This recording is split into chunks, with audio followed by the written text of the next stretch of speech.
What's going on, everybody? Welcome back to Double G Gaming. We continue ranking the WWE pay-per-views of 2018 here. We start with number 6, SummerSlam. It's really tough to mess up a big 4 pay-per-view, but somehow they did it. Seth Rollins versus Dolph Ziggler again. New Day in a tag team title match again. Braun Strowman versus Kevin Owens in a quick match. Burying Kevin Owens. Terrible stuff. Finn Balor wasting his demon gimmick on Baron Corbin. Also, it will mean this feud would continue because the demon just means the heel has an excuse to get a rematch with the regular Finn Balor. Ronda Rousey wins the title, finally ending the run of Alexa Bliss. Not a hater of Alexa Bliss, it's just that Ronda has better matches than Alexa, that's all.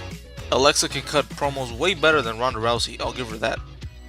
Jeff Hardy vs Shinsuke Nakamura was in a dead spot on the card.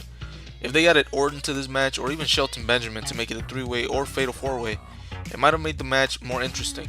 However, it was just a match that was on the card to fill time. Roman Reigns vs Brock Lesnar again. With that being said though, Dolph Ziggler vs Seth Rollins was still a good match. AJ vs Samoa Joe was a good match up until the ending. I didn't really like that. The Miz vs Daniel Bryan was decent for it being the first match of what I hope to be a series of matches that will get better every single time. And the triple threat match with Charlotte, Carmella, and Becky Lynch was the moment of the night. Match was alright, not a SummerSlam caliber match, but passable because of the aftermath. It ended Carmella's reign as women's champion, and it turned Becky Lynch into the person we know and love today. Goes to show you that when you push a wrestler when the fans are behind them, you will make something great. SummerSlam middle of the pack for pay-per-views in 2018, I think it's a fair spot. Number 5, Survivor Series. A big 4 pay-per-view, so it's going to be high on this list, but this year's Survivor Series was 300 trillion times better than the previous year. The women's elimination match will always be trash just like a women's battle royal, and this year was no different. The tag champs versus tag champs Raw vs SmackDown was a boring match, especially with the piss ending. Enzo Amore trying to hijack the crowd, trying to hijack the show was probably the highlight of that match, but we won't go into that now. And the men's elimination match was once again all about Shane McMahon and Braun Strowman. It's hard to fuck up a 5-on-5 Survivor Series match, but for parts of this match they did, just because of who got eliminated and when. The match was alright, I just didn't like that the guys they should be pushing all got eliminated first. Samoa Joe, right off the bat, not even 3 minutes into the match, probably not even a minute, got eliminated. And Finn Balor, if you ignore the backstage politics, the match is pretty good. Shane kills Braun, does his coast to coast with Miz helping him, which was pretty fun. Drew McIntyre should have gotten the final pin, and this could have been better, but Braun gets the victory for whatever reason, and this keeps Survivor Series from having a better ranking. But we still had other good matches on the card. Shinsuke Nakamura vs Seth Rollins picked up steam towards the end of their match, so thumbs up from me. Mustafa Ali and Buddy Murphy did what 205 Live is meant to do, put on good matches. Another thumbs up. Charlotte vs Ronda Rousey was on its way to being a classic match until Charlotte got disqualified and just trying to recreate the Becky Lynch moments previous to this night. A bad way, a cheap way to try to get Charlotte over. Daniel Bryan vs Brock Lesnar, the second half of this match was one hell of a fight, and it was maybe match of the night. I would have preferred to see AJ vs Brock Lesnar part 2, but he would have lost 2 years in a row to Brock, so whatever, at least he didn't get buried twice, and we still got a decent match back and forth between Brock Lesnar and Daniel Bryan. Number 4, TLC, Tables, Ladders, and Chairs. Started off really slow with the Mixed Match Challenge finale. Carmella and R-Truth are your number 30 in the Rumble. Yeah, okay, they have a pretty good chance of winning it, right? And then they faced off against Jinder Mahal and Alicia Fox, another bad Mixed Match Challenge team. So it started off really bad. The Bar versus the New Day versus the Usos in a tag team title match again. This year was full of rematches and I was just tired of it. So this gets a thumb down on the card for me. Baron Corbin got killed by a couple of Raw superstars, and Braun advances for a, you guessed it, a rematch against Brock Lesnar again. Natalya in a who gives a fuck feud match versus Ruby Riott in the tables match. Whatever, don't care. Next. Finn Balor versus Drew McIntyre on paper sounds like a good match, but we had already seen it before, so what was it? a rematch, and we saw it again on pay-per-view. We don't need that. Now we start picking up steam. Rey Mysterio versus Randy Orton was a good blow-off to their feud. Stupid stipulation, but they used the chairs as good as they could. A couple good spots in that match. I liked it. Ronda Rousey once again showed how good she is in the ring, taking Nia Jax, of all people, to a good match once again this year of 2018. I really enjoyed the match, so this gets a thumbs up. I also would have preferred it be anybody else but Nia Jax, but still, whatever. Daniel Bryan versus AJ Styles in a traditional wrestling match, which was good. The ending was out of nowhere, but everything before that I really enjoyed. Dean Ambrose versus Seth Rollins could have really benefited from a tables, ladders, or chairs, or even all three of them, stipulation on this night. However, for what we got, if you take out the annoying fans, it was pretty good.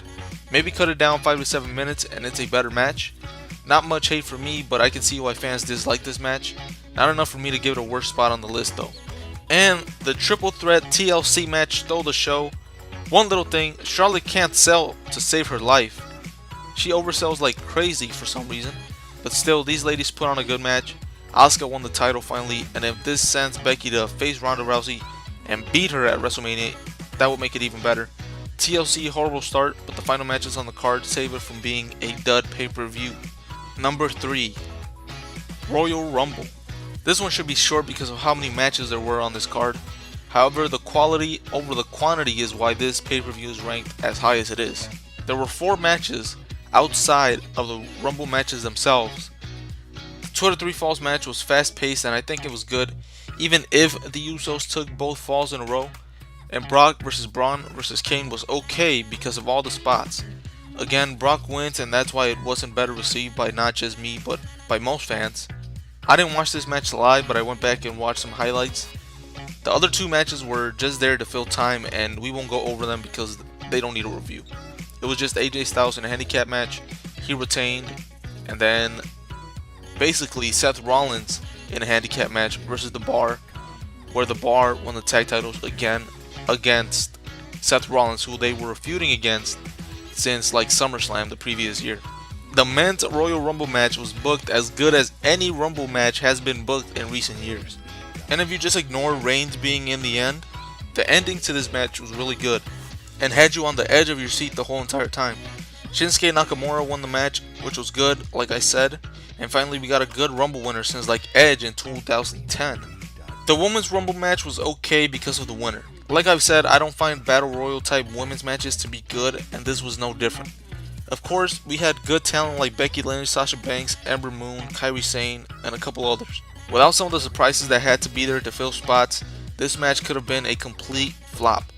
However, a match is only good as what you remember, and I remember Asuka winning, which was great. Bit of a botch finish, but let's just blame Nikki Bella because that's the easy way to go. Both of the Royal Rumbles got this pay-per-view to be ranked at number 3 for 2018, so that means we have 2 left to rank. Which pay-per-view will get the number 1 spot? Let me know in the comments which pay-per-view was your worst of 2018 and which pay-per-view was your favorite of 2018. Number 2, WrestleMania 34. WrestleMania is ranked so high for the pure fact that it's the biggest show of the year. However, the ending of the pay-per-view stopped it from being number 1.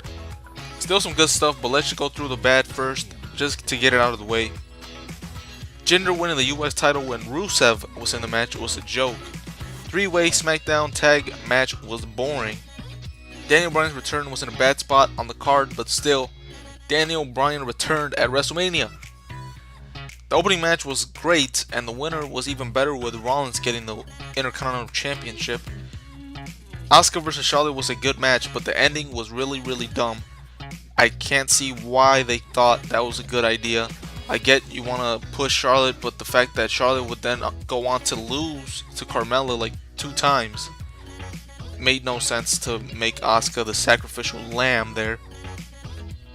Triple H and Stephanie McMahon in their tag team match versus Kurt Angle and the debuting Ronda Rousey was a great match. Ronda quieted all the haters with her performance and Stephanie got fucked up. What more can you ask for? Her mic skills are still shit, but let's not talk about that here. Undertaker answering Cena's challenge was built up nicely. Elias coming out teasing the fans was pretty good. And then the match itself was entertaining. It was better than seeing Undertaker in a 20-minute match, so that gets a thumbs up. Let's talk about the end, which keeps this pay-per-view from being number 1. Alexa versus Nia Jax should have been a quick 5-minute squash match at most. The Mickie James stuff was good at the beginning when Nia took her out. Braun winning the tag titles with a freaking kid was a whole bunch of nothing. Just to get us in the main event, which from the start was never going to be good or well received by the WrestleMania crowd, or even by the fans watching at home. Brock winning was out of nowhere and at least surprising. Roman Reigns main eventing will always be a bad idea, especially at WrestleMania. The match that should have main evented was Nakamura vs AJ Styles. Sure, it wasn't what most fans thought it was going to be, but if it was the main event, I think it could have been received just a little bit better. Maybe from a 4-star match, it could have taken a 2-way 4 3/4 star match if it was the main event. The match was good, but not great. If it was in another spot on the card, it could have been better, and maybe it could have taken WrestleMania from the number 2 spot all the way to number 1. And before we get to the number 1 spot, I wanted to mention a couple of pay-per-views that you guys didn't see here, but were technically pay-per-views. Probably in this case, dishonorable mentions. The Greatest Royal Rumble, Super Showdown, and Crown Jewel. I don't understand why these pay-per-views had builds on TV and nothing really came out of these shows. The Greatest Royal Rumble winner, Braun Strowman, what did he do afterwards with that momentum? Absolutely nothing. The way the Australia show, Super Showdown, was billed, Undertaker versus Triple H, last time ever, that wasn't the case because they had a match a month or 2 afterwards at Crown Jewel. And Crown Jewel, the Best in the World tournament, had one guy competing in it that wasn't American. Maybe there was a Canadian in there, but I doubt it. And then out of nowhere, Shane McMahon, who wasn't even in the tournament to begin with, wins the entire thing by taking the Mrs. spot in the final match. So for the next year, I hope I don't have to mention these again. Hopefully they're just WWE Network specials and not actual pay-per-views that have TV storylines built with them. But yeah, now let's get to the number 1 spot, which is number 1, Money in the Bank. Not a mystery anymore once WrestleMania was ranked number 2. That left only Money in the Bank 2018. Money in the Bank had no business being a good pay-per-view, but it exceeded my expectations, so here it is at number 1. Roman, Lashley, and Carmella have the worst matches of the night, but at least Lashley's saying was quick and painless. Carmella had a surprise return, probably not who we would want returning, but still. So basically, that only leaves us with one terrible match that went too long and nothing really happened. Boreman Lames and Please Hinder Mahal. Big Cass versus Daniel Bryan was better than their Backlash match, and I think Bryan was able to get a good enough match out of Big Cass this night. Elias versus Seth Rollins was a fun match to watch. I'd give it 4 stars at least. The women's ladder match had a good winner, even though Alexa had won the women's belt before and didn't really need it. Which brings me to Nia versus Ronda, which I'll say it again, Ronda came to work this night. Taking Nia Jax to a good match ended with a DQ, but this is one of the few times I'm fine with it because it led to a cash-in by Alexa Bliss. It ended Nia Jax's reign as Raw Women's Champion. The men's ladder match delivered like it always does. You can't really screw up an 8-man Money in the Bank ladder match. Sure, if any other man besides Braun won, it would have been better and it would have made me happier. A monster does not need a cheap way to get a title shot. He can just take one. However, you thought he was going to cash in against Lesnar and finally bring the title back to Raw. That ended up not happening, but at least for that night, we believed. And a match I mentioned in an earlier entry, which now actually thinking about it, probably was the match of the night in a card full of contenders for that distinction. AJ Styles vs Nakamura finally had a classic match. Sure, it took like 5 matches and screwy endings to previous matches for this match to happen, but I'll take it. Taking a look at this card up and down, it was full of great moments and amazing action with some exceptions, but I believe Money in the Bank was the best pay-per-view of 2018. I hope you guys enjoyed this countdown as much as I did making the list. Let me know what your best pay-per-view of 2018 was in the comments. Of course, there will probably always be 1 or 2 bad pay-per-views, but here's hoping that in 2019 we have more good than bad.